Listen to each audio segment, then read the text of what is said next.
internationally known. When I be on the mic, real ill. I'm internationally known, yo. Hard talk, real ill. I'm internationally known. When I be on the mic, real ill. So all hail the honorable. Hard talk, real ill. I'm internationally known. When I be on the mic, real ill. I'm internationally known, yo. Hard talk, real ill. I'm internationally known. When I be on the mic, real ill. So all hail the honorable. Hard talk, real ill. I'm internationally known. When I be on the mic, real ill. I'm internationally known. Hey, welcome to the Being Neo podcast. How are you guys doing today, ladies and gentlemen from all around the world? Today, I am so excited to have one of the most anticipated guests ever. She is a multi-year, multi-awarded, multi-winning Grammy artist and so many other things. Everyone, give it up for Alicia Keys. Yeah, that's me practicing. Guys, I need you to continue sharing the episode so that I can do the introduction for real. And I promise you it'll be much better. I'll have her CV and, it'll be a lot smoother. Oh my goodness, guys. Listen, let me explain to you something. I changed Airbnbs yesterday. I got into the new Airbnb, got situated. But your boy has not been sleeping, okay? You know why your boy has not been sleeping? Because as I recorded that episode 9 and 10, oh my goodness. 9, I'm talking about the reflection of there with the ex and all the nonsense, right? But I stayed in that apartment before for a month and a half, at least 6 weeks. It might have been 7. And it was great. It was a great 7 weeks. I like the space. Logan loves the space. I mean, he likes the space too. He's laying down right here at my legs. But it was full with roaches, guys. Filled with roaches this go around. And I told them about it the very first night.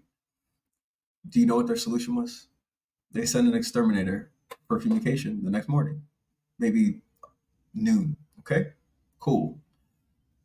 It did not work, guys. It did not work. So I'm not going to go into this long, disgusting story about Joe's apartment, which if you have never seen Joe's apartment, I encourage you to at least look at the trailer because that's how I was living, all right, for a week. It was the longest week of my life. So we moved to a new Airbnb. I could not sleep. That was the long point of that story, is that I could not sleep. I want to say all of last week, I probably got about 3 hours. So your boy was running on fumes. I slept last night, which was good. I plan on sleeping tonight. It's early for me right now. It's only 12:45 in the morning. So I'm doing really well. By the time I'm done recording this, I'm going to go to sleep. And we're going to talk to Supplement Expo a little bit and kind of lead into why we're talking fitness and my journey to this spot. But today's episode is sponsored by Color Vitamins.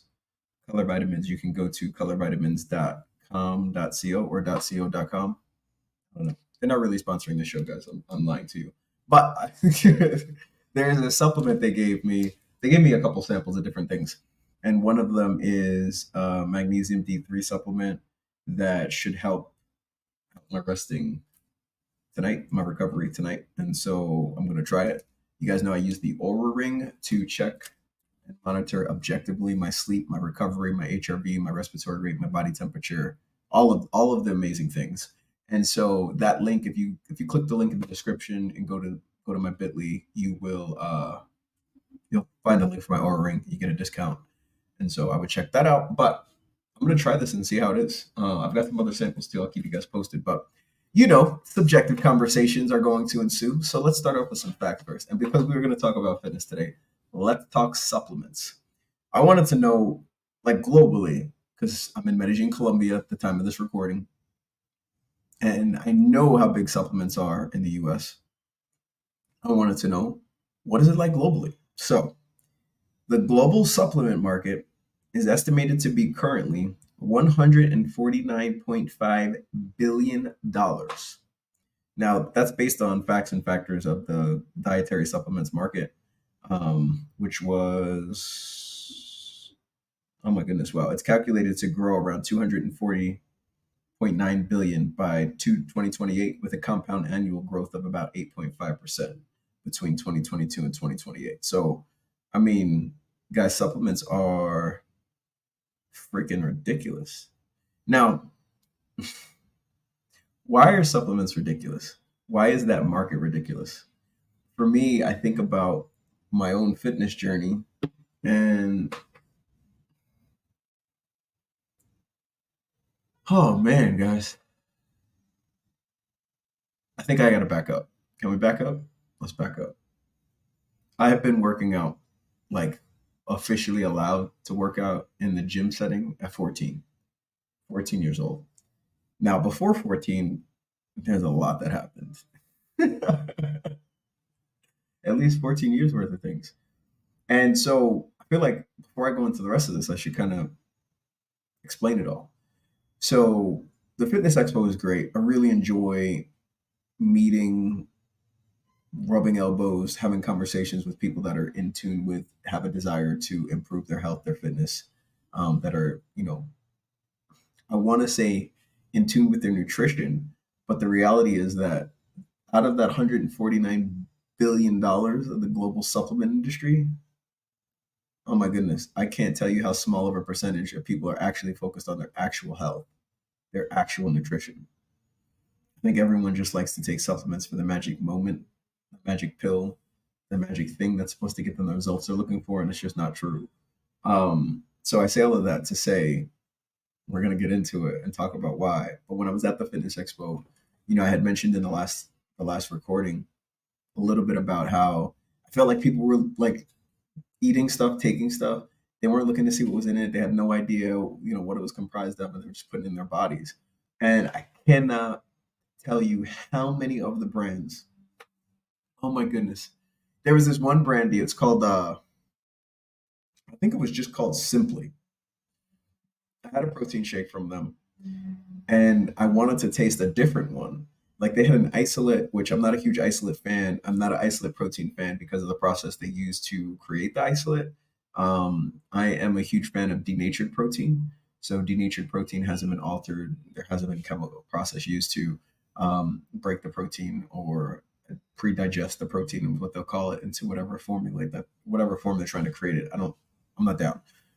There's a lot of other implications and reasons and how those chemicals are still used and what the impact is on your body. So I stay away from isolates.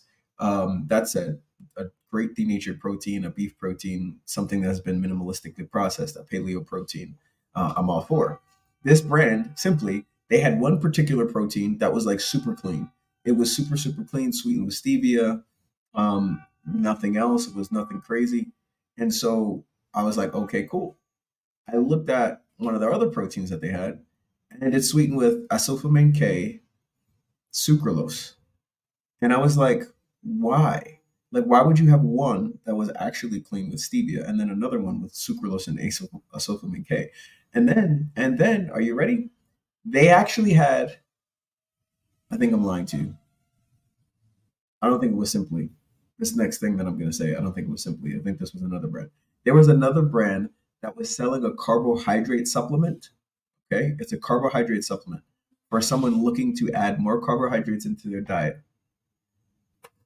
They were sweetening it with acylfulvene K. How stupid does that make? Does that make any sense? If you're going to take in carbohydrates and you're wanting a carbohydrate supplement, why in the world would I want to have an artificial sweetener? You might as well just give me sugar, right? Like, I'm taking this for an insulin response. I'm taking this for carbohydrates. Why would you give me an artificial sweetener? And then one of the worst artificial sweeteners you possibly could. Made no sense to me at all. Off. So all of that said, I really was just like blown away at how poorly a lot of these companies and brands really guard or take care of your health or take care of the responsibility of your health. So moving right along. Why is that important? Why am I saying it? I'm sorry, guys. Logan roaming around is never a good thing. He's a working dog, which means he always needs something to do. And I'm now not paying him any attention because I'm recording this podcast. And so, if I don't pay any attention to him and he ends up doing something he's not supposed to be doing, it's a problem. And some of you are like, no, he's such a good puppers. Listen, every once in a while, he'll do some crazy outlandish thing. Like a couple weeks ago, he decided to eat a pillowcase off of one of the couch pillows. Like literally just ate the entire pillowcase. And he's such a smart dog because he didn't eat the pillow. He just ate the pillowcase. How do I know? Well, one, the pillowcase disappeared. But two, he also left a little piece as a hey, just so that you know, FYI, I ate this pillowcase.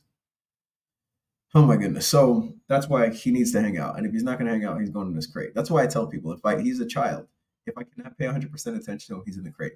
The only reason he's not in the crate right now while I'm recording this podcast is because I do not want the noise of him in his metal box if he decides to move, scratch, itch, or do something that is going to bring all of that background noise. So I apologize that I have to say off, which is lay down in Dutch, for him to lay down. But we should be good. Okay, so I digress. So why is that important? For me, I was feeling kind of shitty, if I'm being honest, just 100% at the fitness expo because I realized I was not putting, and I have not been putting enough of my time and attention into my fitness. I'm always pretty good on my nutrition.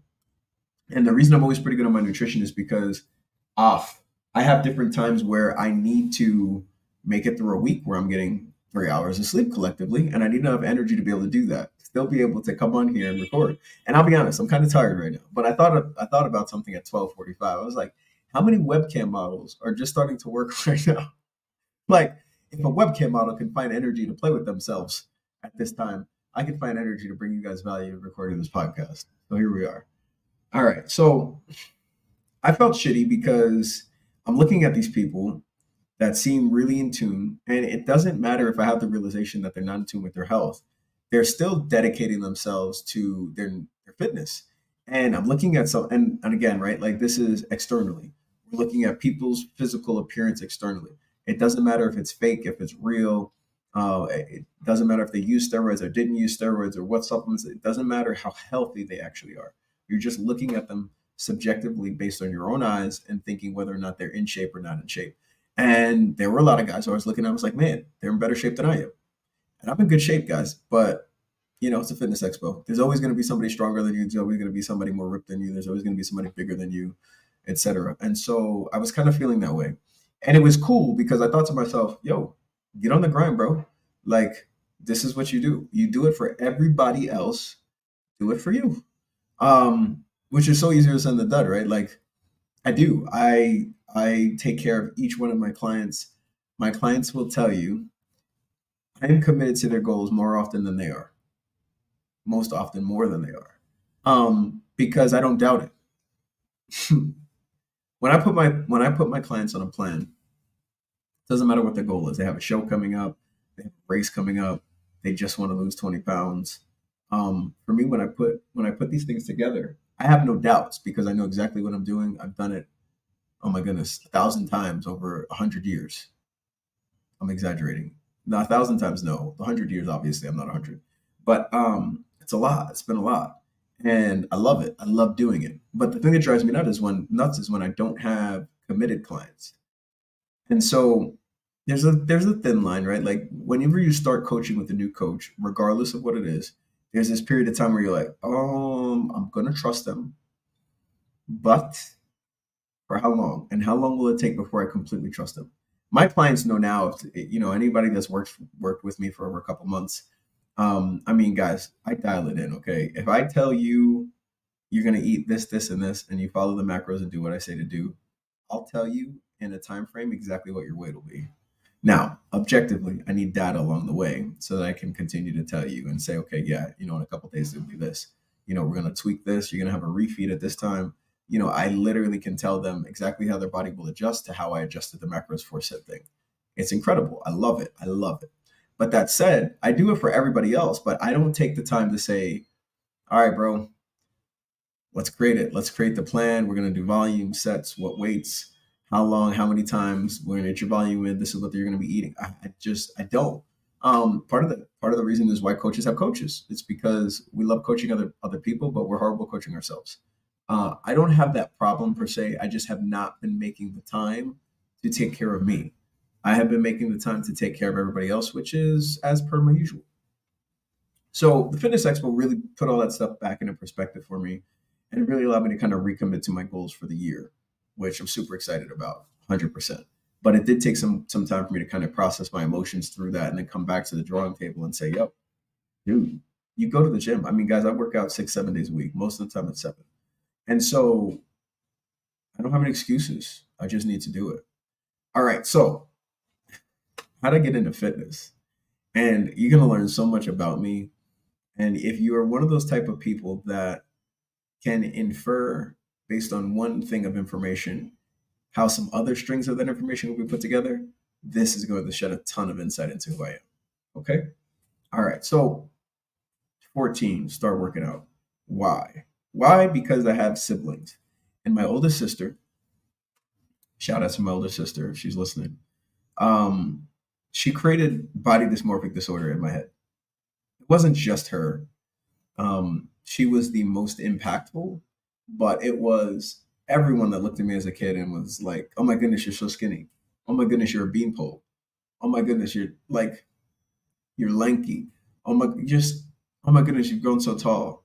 Just so many different things that made me look at my physical appearance and not like it. She used to say things like, "Oh, you're not strong enough to carry the vacuum up the stairs." She's doing this and saying these things so that I would carry the vacuum up the stairs because it was her chore and she didn't want to do it. So what better way than to test my strength? But for me, it really fucked with my mind. And so I'm already looking at myself thinking I'm skinny, looking at myself thinking this, looking at all of the negatives. And so I own those things. All right, fast forward. When I'm like 12 or 13, it's really starting to bother me. And my dad's like, "Well, you're not allowed to go to the gym. It'll stunt your growth." I'm a Gemini. I don't listen to people, okay? So I started doing every calisthenic thing I could think of that I had access to. Um, all the push-ups in every form and variation you could think of.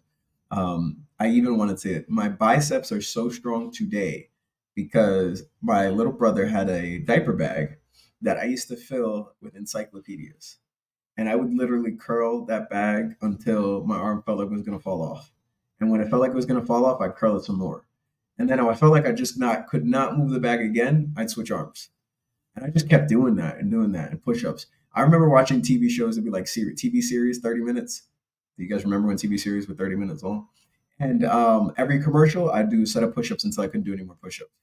Every commercial break. And then I'd watch the show. And then it would go back to commercial breaks, and I'd be down on the floor doing push-ups. And so this was what I did because I was determined to look like Sean Ray or Lee Haney or Kevin Levrone or any of the guys that I was watching on Flex Fitness in the morning at 5 a.m. before I went to school. This was my obsession. Um, all right, so I'm an athlete. All right, I grew up playing football, basketball, and lacrosse.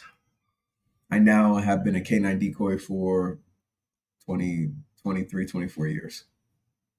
I can't even believe that. Saying that out loud sounds crazy. K9 decoying is by far one of the most physically demanding, physically impacting sport you could play.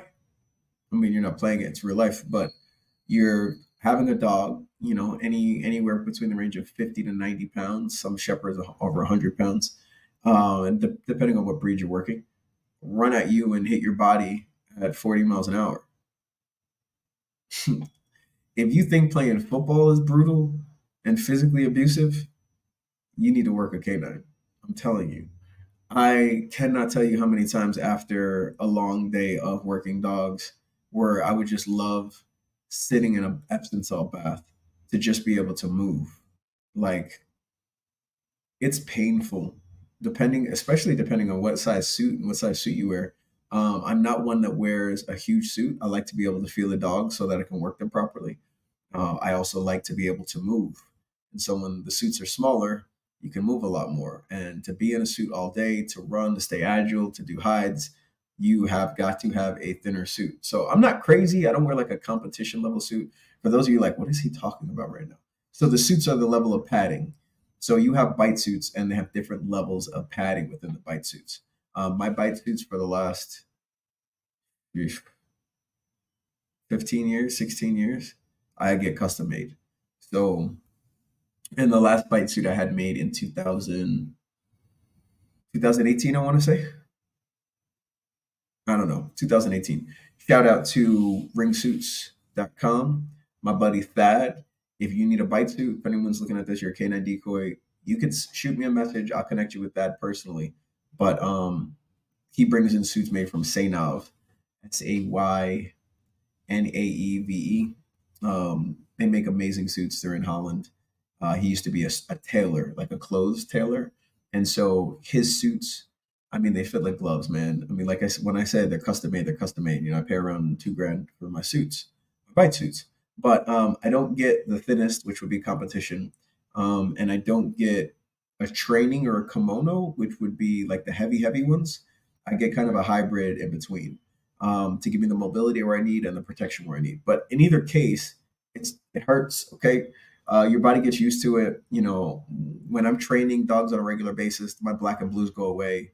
But if I'm not training dogs on a regular basis, it looks like I was jumped into a gang because my entire body is bruised up all the time. So that's the dynamic. It's a very, very physically demanding, painful, high impact job, sport, depending on how you look at it. But I say all that to say, football, basketball, and lacrosse for me were big things. I was competitive with it, and still with my body dysmorphic disorder, I'd look at other friends and other of my teammates, and I'd be like, shit. Well, I want to be better than them. I want to lift more than them. I want to run faster than them. I want to be better than them and everyone else. And so, I'm looking for a competitive advantage. And I'm a nerd, right? Like I'm in the math club, people, at the same time that I'm trying to be the strongest kid in school, right? So like, what does that mean? I'm a nerd. That means I'm going to use the internet. Now, this is the one thing that drives me crazy about today. 2024. We have access to the internet, and I cannot, it boggles my mind the level of ignorance that people still have when you have access to all the information in the world. On your phone. You don't even need a computer. Blows my mind. That said, though, the internet and forums. I was huge on forums.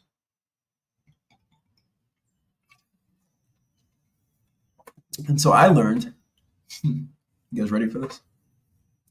In high school, I learned I could open up a U.S. post office mailbox with cash. Started working at 14, so that wasn't a problem. And then I could have things delivered to this mailbox. And you may be asking yourself, things delivered to the mailbox? Things delivered like what? Guys, as a teenager, I imported steroids from all over the world into my United States post office mailbox in high school. Listen, I know I have subscribers that are teammates from high school that know I juiced. I started taking steroids. Listen to me. I started taking steroids in high school. Are you effing kidding me? If I had a teenager come to me now and say, hey, Neo, I wanted to take steroids, I'd be like, bro, your body's not even done with its hormones. Like, why would you do that? But I'm trying to listen. I'm trying to be competitively advantageous and better than everybody else. So yeah, I started juicing. And look, I'm an educated individual, okay? I didn't just order up anything and start taking it. I did research on what to take. And guys, when I'm talking research, I mean everything. By the time I had gotten to college, when did I start making my own trend? I don't think I did it in college. I think I waited until I got out of college. Yes, I did. Because I had friends in college that were making trend with Phenoplex.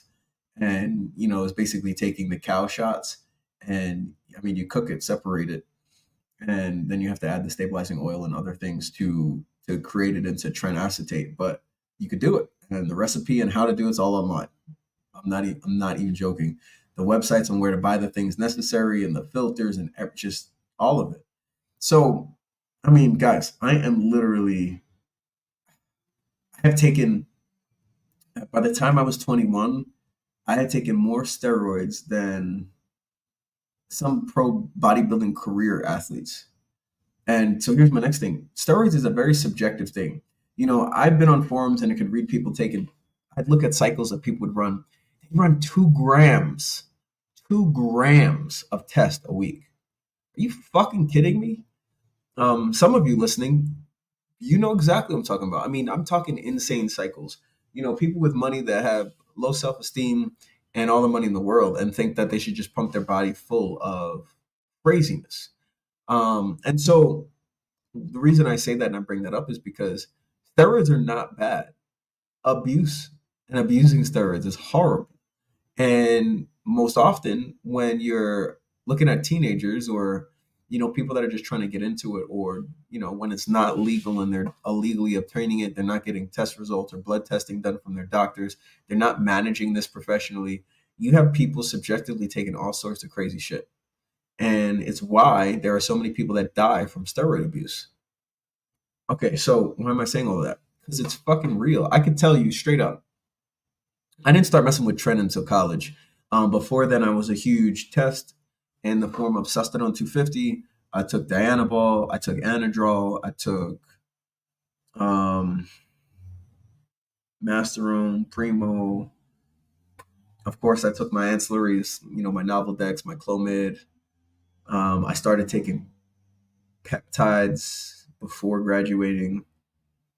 This was just when like IGF-1 and stuff started coming out, before IGF-LR3 came out. Just, I mean, all of the things, guys, all of the things. And I mean, listen, I'm fucking 185, 195 pounds, benching 315, 325 for reps, And I don't mean six.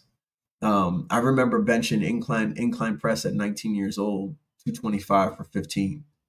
Like, shit. I don't think I could do 225 on incline bench for 15 right now. I guarantee you I can. Guarantee you I can. Um, Challenge. I don't even lift like that anymore. I don't have those kind of goals. But my point is, it was crazy. And oh man, hindsight's obviously 2020.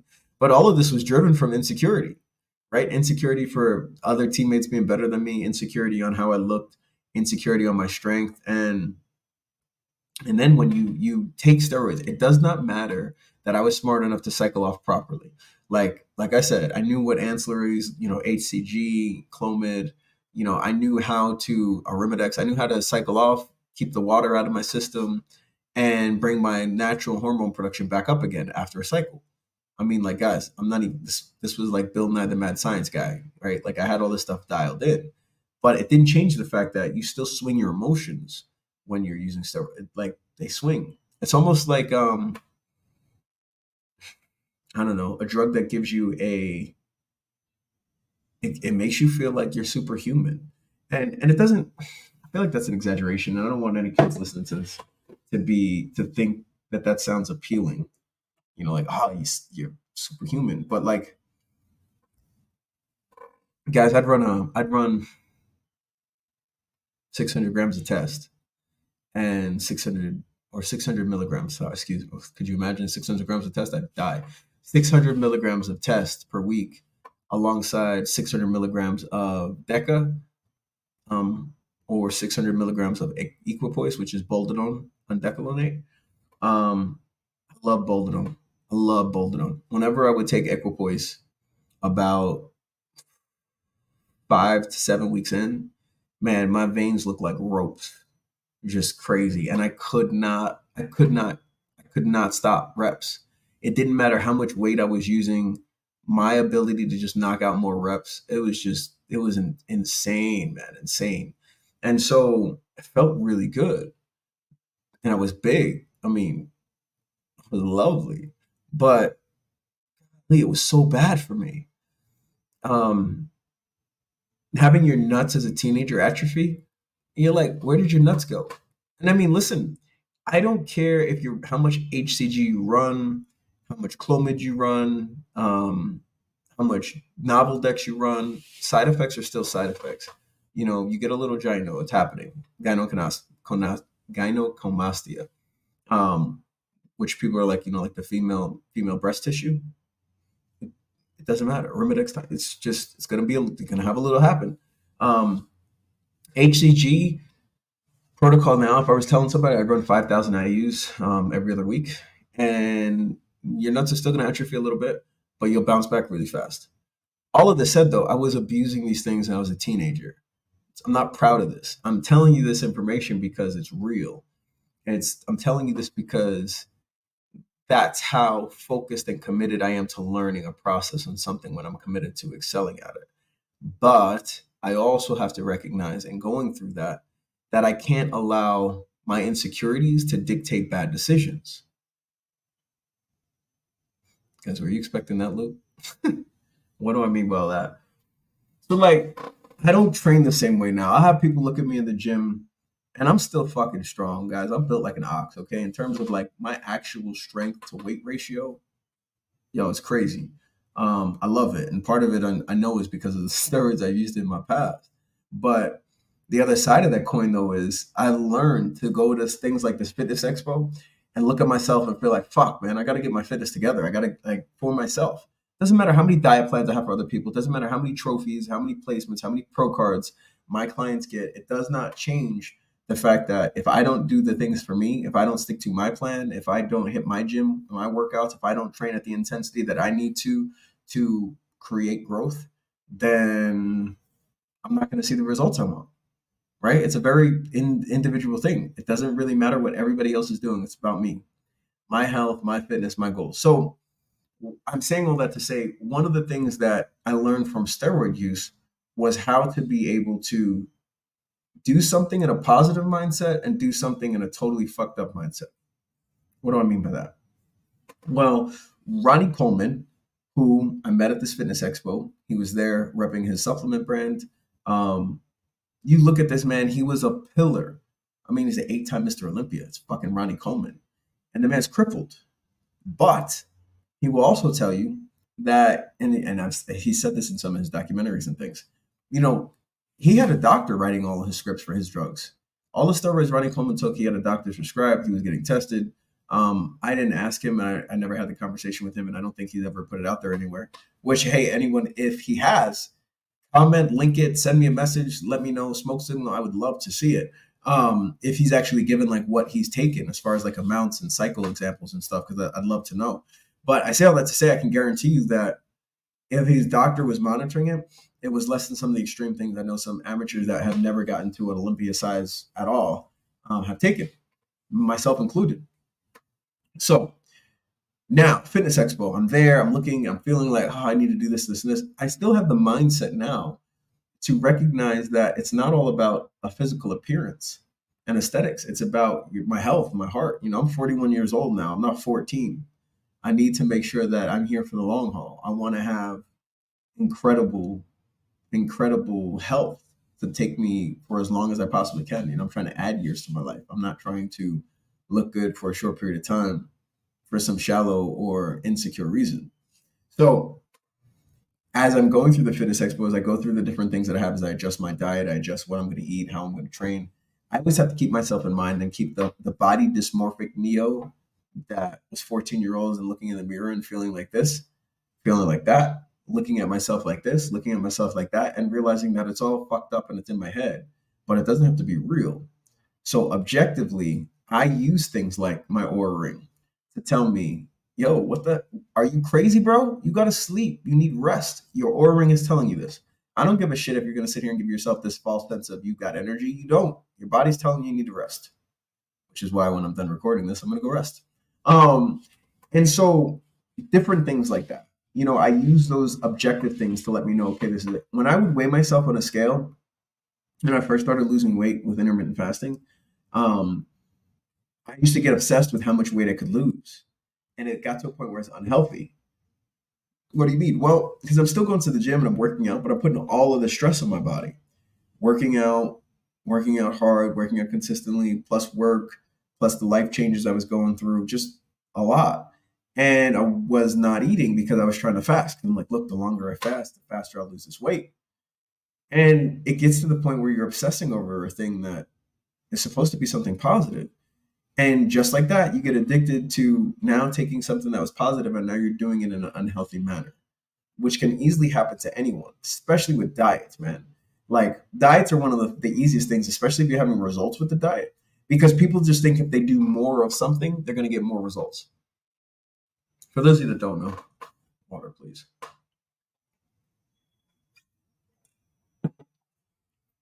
Let me introduce to you the law of diminishing returns.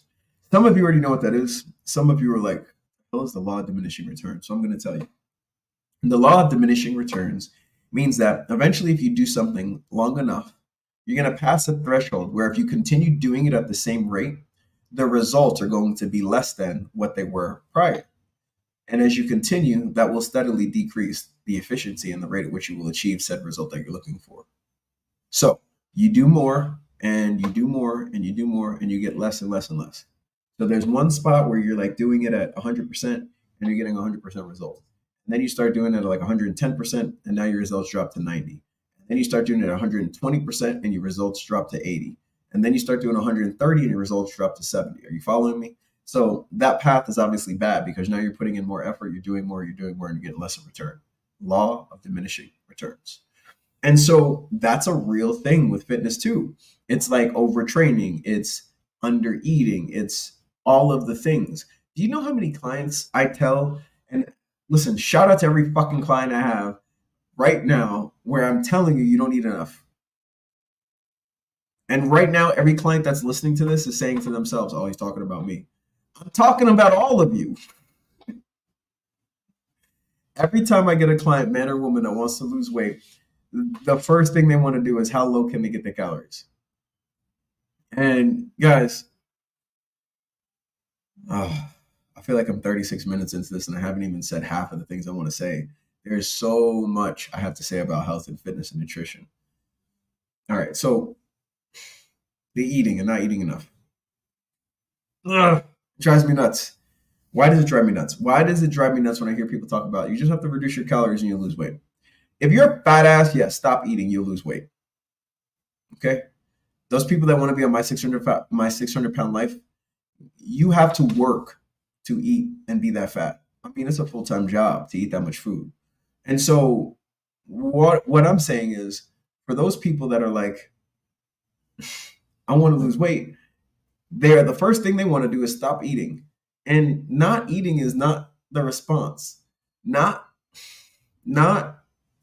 taking out or putting anything in your mouth is not just a response because it's limited, right? Maybe you'll lose weight for a week or two, but all the other hormonal changes, all the other biometrics that you have, your metabolism will be fucked after that. And then you gain all the weight back. And that's the yo-yo dieting that people hate. So my biggest thing for people is, hey, let's put you on a plan. Let's work out something that allows you to lose weight consistently, but that also keeps you metabolically healthy. Because if you're not metabolically healthy, what are we doing? It's no different than the supplements. I don't want people to take supplements because like, I want to take protein because my muscles need protein. And at the same time you're taking the poison, or at the same time you're taking the protein, you're taking the poison. Huh? What? If someone offered you rat poison in a protein shake, would you take it? No, but you're drinking protein shakes full of carcinogens. What's the difference? So like those kind of things, man, they're too often the problem. People under eating, but then people willing to put things in their body that just don't make any sense for their actual health. And so for me, I'm like, no, I want people to be able to lose weight, achieve their goals. Because for some people, it's not losing weight. Some people, it's gaining weight. Some people, it's just a race. And they want their fuel type and their body to use their fuel properly. And they want to be able to manipulate their body to use protein, fat, and carbohydrates at the most efficient rate possible. Yeah, I could do that for you. That's what I do. I'll be dial you in. But it's real. It takes real effort. It takes real consistency. It takes really someone putting together the numbers for you specifically, you as an individual specifically, and then you as an individual following said plan. But I digress. Most people don't eat enough. Now, let me give you a little secret about your metabolism. For all of the things that people do not know about your metabolism, it changes. Changes. No, does it? It changes. When they ask me to calculate their macros, I can calculate their macros, but then they think they can use those macros anytime they want to lose weight again. Literally. I cannot tell you how many clients I've had come back to me because they're like, hey, Neo, You gave me these macros a year ago, and well, I had my baby, and um, I started taking these macros again, and it's not working. I'm not losing weight. Or I started these macros, and it's working, and I'm losing weight, but I'm not producing milk. Like my baby needs, breastfeeding, and the macros. Yeah, because when your body changes, how you're using fuel changes. And if you manipulate your body to change how you're using fuel, your body will respond because your body is extremely intelligent. So I've done 5,000 calories a day for over a month. Longer than that. I was eating carnivorously. And even eating carnivorously, my weight was not going down. I wasn't gaining weight, but I was just staying the same over that period of time. And before then, I was eating a lot less calories, like 3,000. Still, I wasn't losing weight though at the 3,000 calories.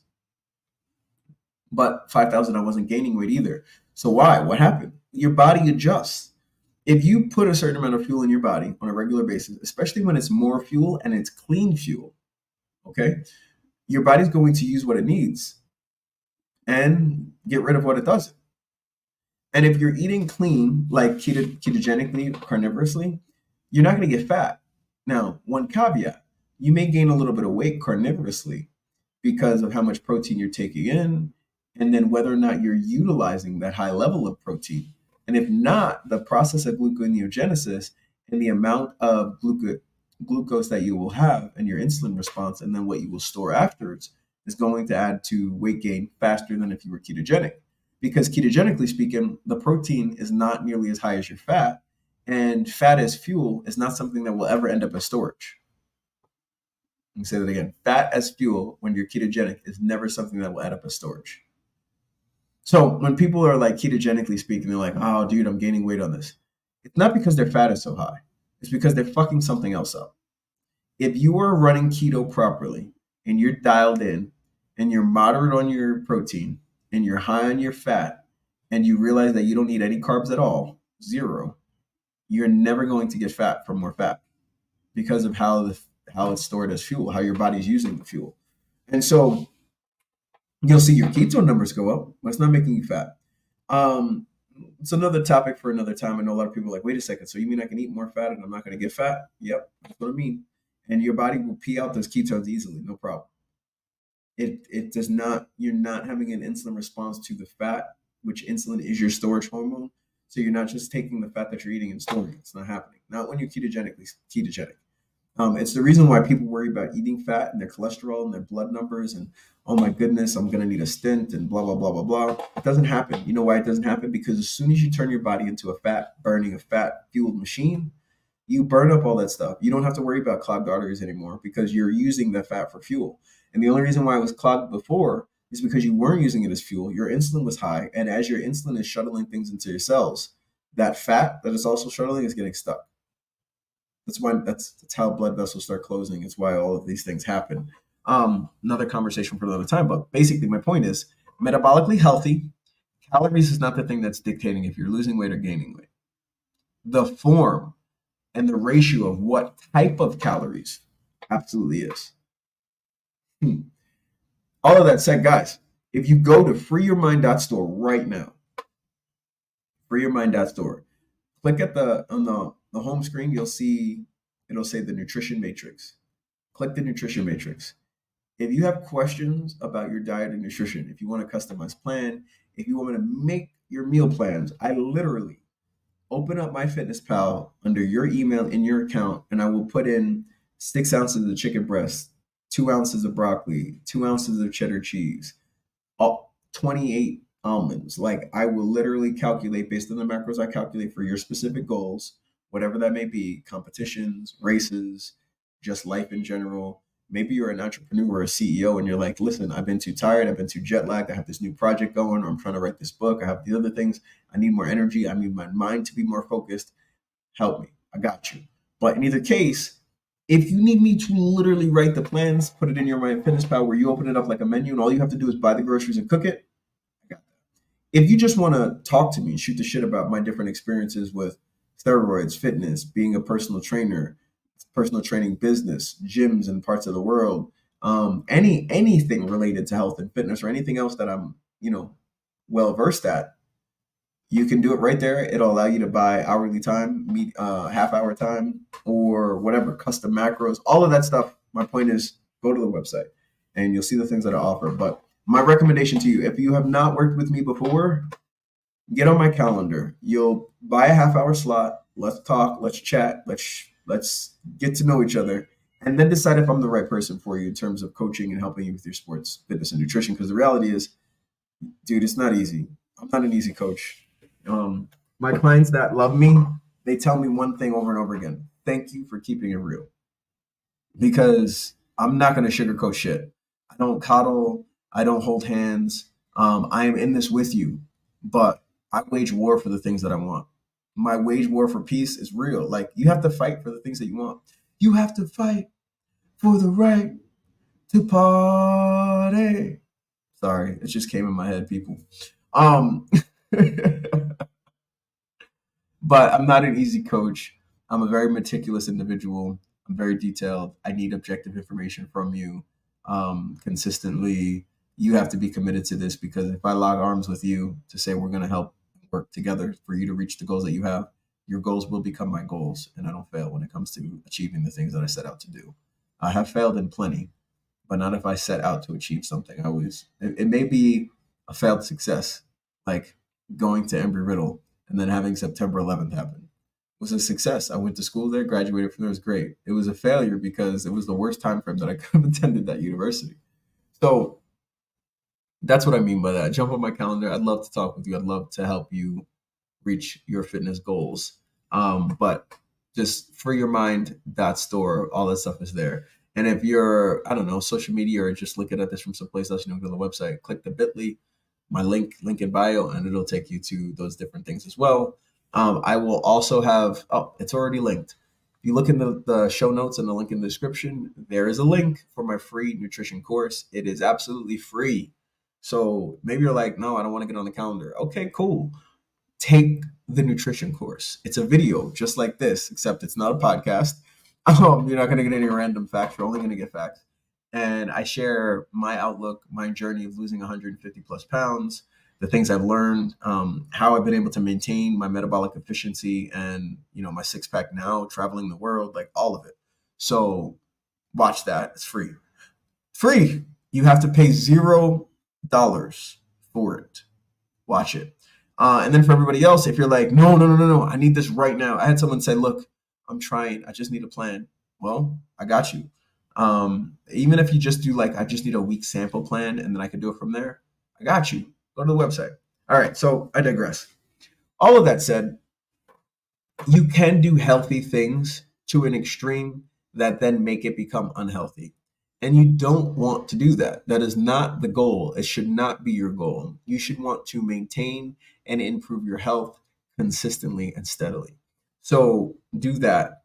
And so full cycles. I never did half cycles. I always did full cycles. Full circle. I'm thinking about the expo. I'm thinking about me at 41 years old. I remember my dad telling me when I was a kid, he was like, look, dude, calm down. You're obsessed with working out. When you're my age, you're not going to be going to the gym. You're going to have other things to do. Well, Dad, if you're listening, here I am at 41 years old. With a body that look better than yours. He knows. But yeah, man, it's important. It's crazy. All right. So all of that said, when I think about my sports and fitness and nutrition and working out, this is what I have found out and realized. And this is what I want to share as I close this out. When you look at someone that's ripped, when you look at someone that's got the dream body that you have, I want you to understand what they paid for it. Yeah, I wanted to be a little quiet for a moment. When you see someone that's got the body that you think is a dream body, when you see someone that you think is just like, wow, their fitness is incredible, I want you to think about what they paid for it. See,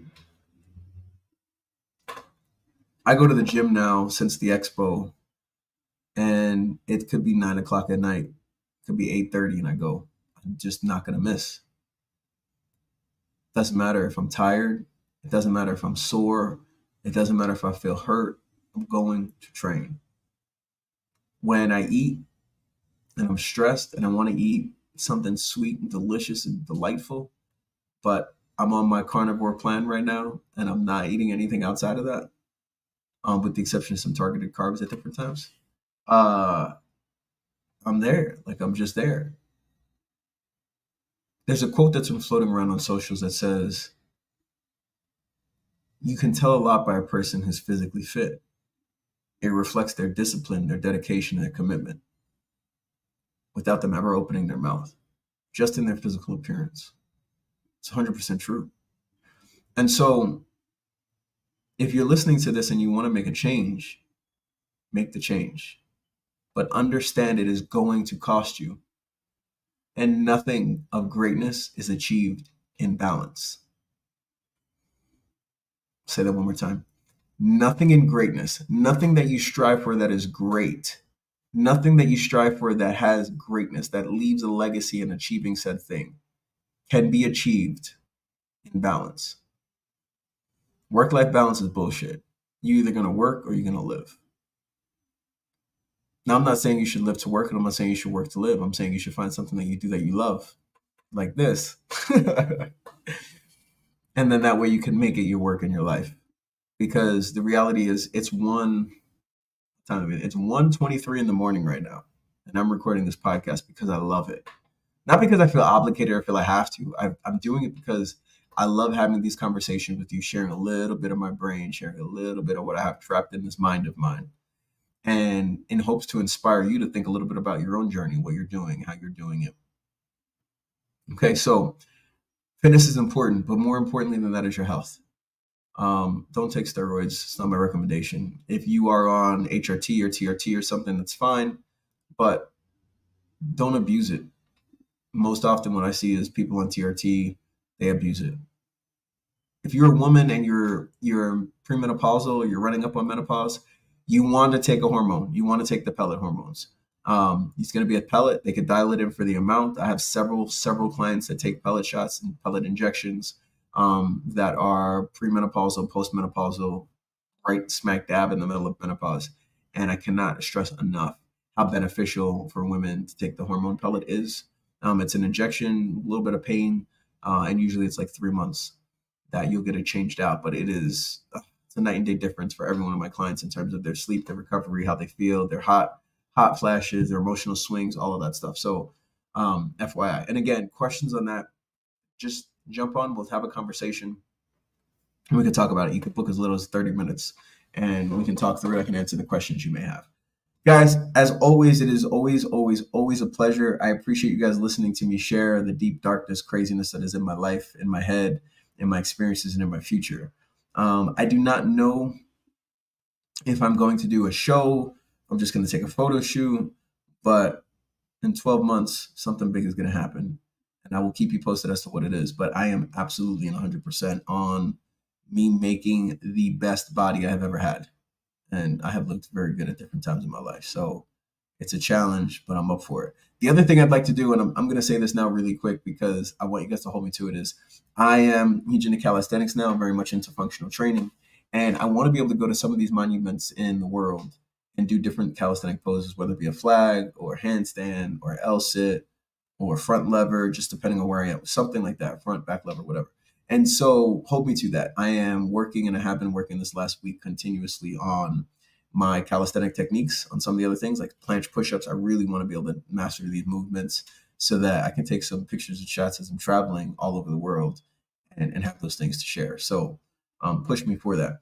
And then last but not least, the anonymous messages. If you go to Peace Over Everything on my highlights on Instagram, that link to anonymously share is always there. So if you have something on your mind, something on your heart, something on your chest you need to get off, if you're feeling down, depressed, dark, whatever it is, you can write on that and I will respond to you either directly on Instagram or in a video format, just depending on what it is and how much detail is involved.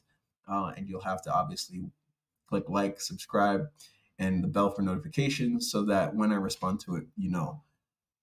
Love, peace, and hair grease, guys. Thank you so much for tuning in to the Being Neo podcast. I appreciate each and every one of you. And I ask you, please, if there's anything that I spoke about in this podcast today about fitness, maybe it's my steroid use, maybe the fact that you can do healthy things in an unhealthy way if you're not careful about it. Maybe it's objective information and you need that to make better decisions with how you adjust your health and trade. I don't know what it was. Whatever it was that I said that you're like, oh, yeah, I like that. Share it, people. Because I want to be able to start this podcast off with a real announcement that Alicia Keys is coming on. And I have some other people I really want to get in here as well. So thank you guys so much for listening. Peace.